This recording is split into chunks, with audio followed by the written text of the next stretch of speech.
여러분 안녕하세요. 유튜브 채널에 오신 것을 환영합니다. 최신 뉴스, 가장 인기 있는 프로그램을 지속적으로 전달하겠습니다. 그러니 놓치지 마세요. 이 유튜브 채널 시리즈 비디오를 좋아하고 공유해주세요. 좋은 하루 되세요. 여성의당이 한예슬, 전지현, 최지우 등 여성 연예인을 향한 유튜브 채널의 무차별 사생활 폭로를 규탄하는 입장을 내놨다. 최근 유튜브 채널 가로세로 연구소 이하 가세영,은 배우 한예슬 남자친구 과거 직업을 공개하는 것을 시작으로 전지현, 최지우 부부의 불화설을 제기하고 나섰다. 한예슬과 전지현이 해당 주장을 반박하는 입장을 내놨지만 가세현은 돈 넘은 폭로리 릴레이를 멈추지 않고 있는 상황. 뉴스에는 이에 대한 여성의당 측 입장을 들어봤다. 여성의당 측은 6월 10일 뉴스M과의 전화통화에서 현 상황은 여성 연예인이라는 직업 특수성을 볼모로 잡고 있는 것이라며 유튜브 채널을 흥하게 하기 위해 이러한 노동 특수성을 이용 여성 연예인 이미지를 실추하고 있다고 규탄했다. 여성의당은 이어 명성이 중요한 연예인이라는 직업에서 여성은 약자가 되기 쉽다며 그것을 이용당하는 입장에 놓인 것이라 비판하고 싶다고 지적했다. 여성의당은 인터뷰에서 근본적 문제 해결을 위한 성인지 감수성을 함양해야 한다는 대안을 내놓기도 했다. 구체적으로 여성의당은 성인지 감수성을 높이는 교육이 사회 전반적으로 이루어지지 않아 이러한 문제가 지속적으로 발달되는 것이라고 전제하며 여성을 수단화하는 행태에 대해서는 법적 해결이 필요할 문제라고 생각한다고 강조했다.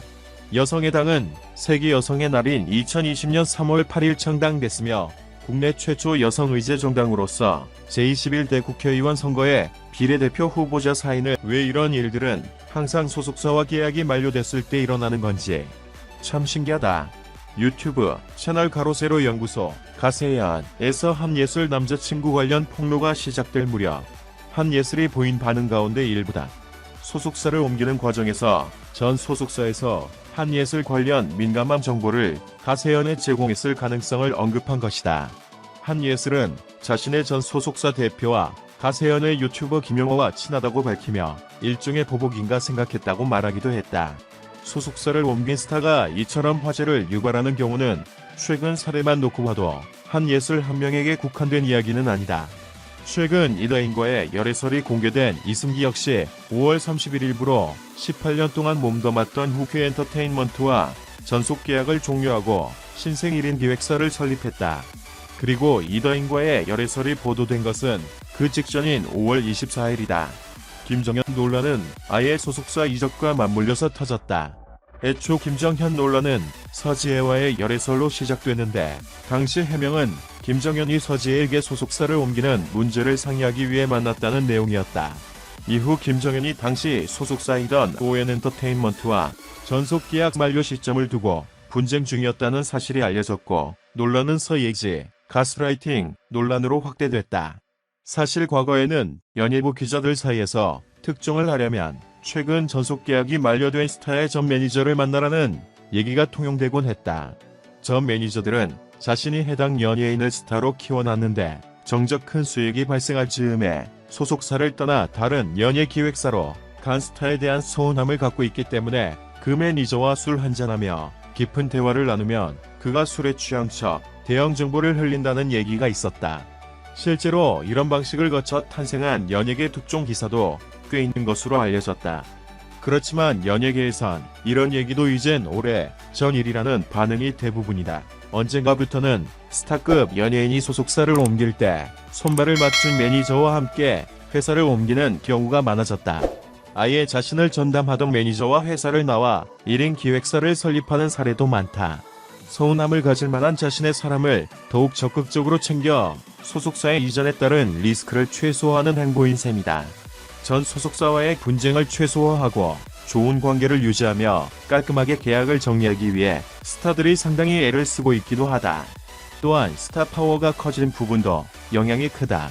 스타가 막강한 힘을 갖게 된 요즘 연예계에서는 언론사도 전 소속사를 통해 특종을 보도하기보다는 스타와의 관계를 잘 유지하는데 더 집중하는 모양새다.